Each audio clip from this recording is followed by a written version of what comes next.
Welcome to Guru Vinayaka channel. இன்றைக்கி நம்ம சோஷியலில் ஹிஸ்ட்ரியில் முக்கியமான ஒரு 8 மார்க் கொஷின் பார்க்கலாம். Critically examine the civil disobedience movement as the typical example of Gandhian movement. The Congress session held in Lahore in December 1929 declared Purna Swaraj as the goal. இது பார்த்திங்கன்னா 1929 லாகூரில் நடந்த காங்கிரஸ் மாநாட்டில் ஒரு முடிவு எடுக்கிறாங்க. என்னென்னா பூரண சுதந்திரம் தான் நம்முடைய முதல் அச்சீவ்மெண்ட் கோலாக இருக்கணும்னு. காந்தி அந்த இதில் தான் சிவில் டிஸ்ஒபீடியன்ட் மூமெண்ட்டை லான்ச் பண்ணுறாரு. எப்போன்னு பார்த்திங்கன்னா 12th March 1930. அது என்னென்னா defying salt tax was a brilliant tactical decision taken by him. அதாவது பிரிட்டிஷ் உப்புக்கு வரி விதிக்கிறாங்க.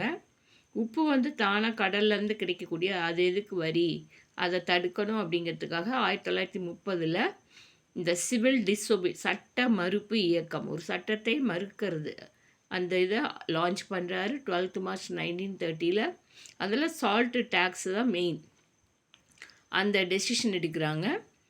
It transformed civil disobedience movement into a mass movement drawing all section of society.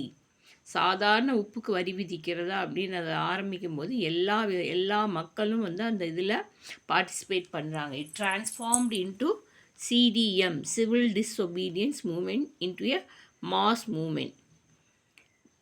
To break the salt law, he undertook a long march from Sabarmati Ashram to Dundee, covered nearly 24 miles in 24 days at the age of 61. அந்த சட்ட மறுப்பு இயக்கத்தில் முதலாக உப்புக்கு வரித்த விதையை தடுக்கிறதுக்காக ஒரு long March குஜராத்தில் இருக்க அவருடைய சபர்மதி ஆசிரமத்திலேருந்து தண்டி, எத்தனை மைல்ஸ் பார்த்திங்கன்னா 24 மைல்ஸு. எத்தனை நாள் நடந்து போகிறான்னு பார்த்திங்கன்னா 24 days நடந்து போய் உப்பு எடுக்கணும் அப்படிங்கிறதுக்காக அந்த லாங் மார்ச்சில் நிறைய மக்கள் கலந்துக்கிறாங்க. He set out from Sabarmati Ashram with 78 followers. அவர் அங்கேருந்து கிளம்பும்போது அவரை ஃபாலோ பண்ணவங்க 78 persons. The procession became larger and larger when hundreds join them along the march. போக போக அவங்களோட நிறைய மக்கள் சேர்ந்துட்டாங்க. ஒரு பெரிய ஊர்வலமே நடக்க ஆரம்பிச்சுது. Gandhiji reach Dandi on 5th April 1930. தண்டி, அந்த தண்டி யாத்திரைன்னு சொல்கிறாங்க. அந்த தண்டிக்கு அவர் போய் சேர்ந்த போது, எப்போ போய் சேர்ந்தேன்னா 5th April 1930. அங்கே போய் he took a lump of salt breaking to salt law. அங்கே போய் கை நிறைய உப்பு எடுக்கிறாங்க எல்லா மக்களும். இதில் என்ன வருதுன்னா சத்தியாகிரகம், பிரிட்டிஷ்காரங்க யார் அடித்தாலும் திருப்பி அடிக்கக்கூடாது அப்படிங்கிற ஒரு அந்த அகிம்சா முறையில் போய் உப்பு எடுக்கிறாங்க. All over India many prominent leaders let the salt marches at different locations. அதில் முக்கியமாக பார்த்திங்கன்னா ராஜாஜி இங்கே நம்ம திருச்சியில் இந்த இடத்துல அவர் அந்த தண்டி யாத்திரையை நடத்தினார். It was the biggest movement India had never witnessed. இந்த அளவு ஒரு பெரிய மூமெண்ட்டு, ஒரு ப்ரொசஷனை உலகத்தில் இந்தியாவில் முதன்முறையாக நடந்ததே இதுதான். இதுக்கு முன்னாடி இந்த மாதிரி ஒரு இதை அவங்க இந்தியாவில் பார்த்ததே கிடையாது. இதுதான் மெயின் பாயிண்ட்டு. இதுதான் இந்த சிவில் டிஸ்ஒபீடியன்ட் மூமெண்ட்டை ஒரு டிப்பிக்கல் காந்தியினுடைய ஒரு டிப்பிக்கல் எக்ஸாம்பிளாக இந்த மூமெண்ட் தான் இருக்குது. இதுக்கு பிறகு தான் 42 பார்த்திங்கன்னா, அதுக்கப்புறம் பார்த்திங்கன்னா first round table conference, second round table கான்ஃபரன்ஸ்லாம் நடந்தது.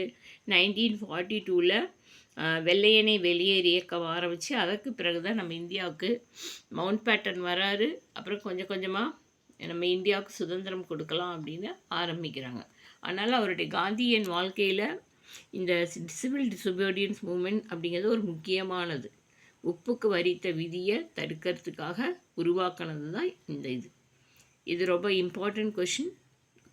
நல்லா படிச்சுக்கோங்க. புரியலனா you can comment me, I explain it again. Okay, follow my channel, subscribe my channel and like my channel. Follow my other channels, other videos also.